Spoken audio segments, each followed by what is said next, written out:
কি রে কেলটু, তুই বলে আমার বিটি প্রেমপত্র দিছু? তোর প্রেমপত্র দেখে তো আমার বিটি অজ্ঞান হয়ে গেছে। ম্যাডামের কথা শুনে তো কলজা মঞ্জা শুকে গেল। ম্যাডামের বিটি চিঠি দিছি, ম্যাডাম ক্যাঙ্কা করে পেল, আমি তো বুঝতে পারছি না। কি রে কথা কইস না কে, উত্তর দে। কি একটা বিপদপন্ন না, আমার পাও তো এখন ভয় কাঁপিচ্ছে, প্যান্ট ট্যান ভিজে যায় নাকি আল্লাহ জানে। ম্যাডামের ক্লাসে আমি জীবনে পড়া দিছি কিনা আমার তো মনে নাই। এমনিতেই ডাইনি ম্যাডাম, আমার দেখবারই পারে না। এর উপর আবার তার বেটি চিঠি দিছি, তাই পড়ে আবার অজ্ঞান হচ্ছে।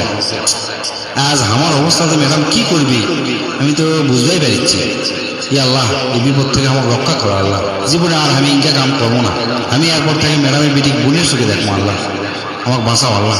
ম্যাডাম তোমার আবার উঠে আমার কাছে আসছে রে, কি একটা বিপদ, আজ আমার শেষ। কি যে করবি আল্লাহ জানে। এই লে চিঠি, কি লেখছু তুই পড়ে শোনা।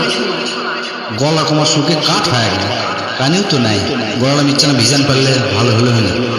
বিড় করে বললে কি করছু, পড়ে শোনা। পড়েছি ম্যাডাম, আর কাছে আসেন না। প্রিয় কলজার মোটা সিনথিয়া, তুমি ক্যাঙ্কা আসো? আশা করি আমার মনে হয় তুমি ভালো নাই, কারণ তোমার ডাইনি মা 45 মিনিটের ক্লাসে আমাকে যে কি অবস্থা করে আল্লাহ জানে। সারাদিন তোমার উপর ওই ডাইনি কতই না নির্যাতন করে। তুমি যদি কও তোমার মায়ের বিরুদ্ধে আমি মামলা করবো। প্রথম দিন তোমার দেখে আমার বুক কাঁপে উঠছিল, সেই কাঁপুনিতে বাংলাদেশ ও মায়ানমারের কিছু অংশও কাঁপে উঠেছিল। মানুষজন আমার কয় ওটা বলে ভূমিকম্পের কারণে, কিন্তু আমি কাকু বিশ্বাস করতে পারিনি ওটা আমার বুকের মধ্যেকার ভূমিকম্প। তুমি জানো, সারাদিন আমি তোমাকে ভাবি, তোমার ভাবনা যদি আমি অঙ্কের ওপর দিল নি, তাহলে আইনস্টাইনে লাগাতে আমার পকেটে তো 3-4টা নোবেল থাকলো না, বুঝছো? কিন্তু দেখো, আমি নোবেলের কথা চিন্তা না করে খালি তোমার কথাই চিন্তা করি। কিন্তু তোমার ওই ডাইনি মা আমার চিন্তার মধ্যে আসে, করে কি সেই লাঠিপিটা করে কয়, ও আমার বেড়ে গেলে তুই চিন্তা করছো কৃষক। সেই দিন স্বপ্নে দেখি তুমি আর আমি চাঁদন যাচ্ছে হানিমুন করবে, আর রকেটের মধ্যে আমরা সেই সুন্দর লুকাচুরি খেলেছি, বুঝছো?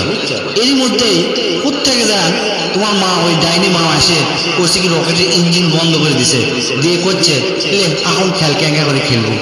বিশ্বাস করো সিনথিয়া, তোমার কথা মনে হলে আমার হৃদয়ের মধ্যে এনার্জি বাল্ব জ্বলে ওঠে, বুঝছো? তুমি আমার মনে করো না যে আমি 300 টাকার এনার্জি বাল্ব 100 টাকা দিয়ে কিনছি শুধুমাত্র কোম্পানির প্রচারের জন্য। এটা কিন্তু সেই কোম্পানির বাল্ব নয়, এটা হচ্ছে ব্র্যান্ডের কোম্পানির বাল্ব, বুঝছো? যা তোমার দেবে শতভাগ আলো আর দীর্ঘদিনের গ্যারান্টি। বিশ্বাস করো, তোমাকে আমি মন থেকে ভালোবাসি। I love you Cynthia, I love you.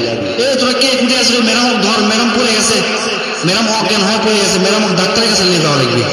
কি ব্যাপার? ম্যাডাম ডাক্তারের কাছে ছুঁয়ে আসতে না আসতে আমার প্রিন্সিপাল ম্যাডাম আমাকে ডাকলো, ঘটনা কি বুঝছি না। তুই নাকি ম্যাডামের বিটিক চিঠি দিছু, দেখি চিঠিটা আমার দিত, আমি আনা পড়ি। গেছে রে, প্রিন্সিপাল ম্যাডামও শেষ। ম্যাডাম আগের ডাক্তার নিয়ে আসি, তারপর আপনি চিঠি দিচ্ছি, দাঁড়া।